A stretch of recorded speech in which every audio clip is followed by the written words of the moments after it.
Je m'appelle Jean-Luc Delpech, je suis président des âmes universités, mais je suis aussi président d'une communauté de communes en milieu rural à Cluny, dans le sud de la Bourgogne. Une convention CIFRE, c'est en fait fondamentalement un soutien par des crédits d'État à l'embauche d'un doctorant. C'est-à-dire que le territoire embauche le doctorant et par la convention CIFRE, l'État, via l'ANRT, lui finance au territoire la moitié du coût chargé à peu près du doctorant qui a été embauché. Ça va dépendre du montant du salaire qui va être versé, évidemment. Il y a un salaire minimum donc, pour lequel en fait, les 14 000 € représentent à peu près la moitié du reste à charge.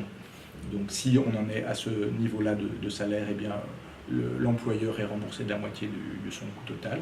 Et si bien sûr l'employeur, qu'il soit territoire ou autre, donne davantage, eh bien évidemment, lui, le reste à charge sera supérieur.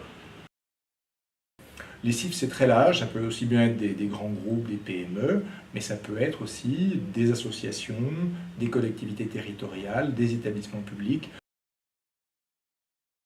Jusqu'à présent, les CIFRE étaient surtout utilisés dans de la recherche technologique.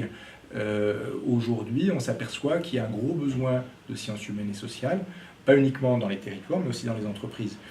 Et c'est un outil qui, jusqu'à présent, était peu connu par les équipes de recherche en sciences sociales, peu connu par les collectivités, par les associations, et peu connu même par les entreprises dans cette version-là en fait, de leur utilisation. Et ça fait partie des objectifs du programme 1000 doctorants que d'expliquer que cet outil des conventions existe et que c'est très pertinent pour les territoires et pertinent en particulier en utilisant des compétences en sciences humaines et sociales.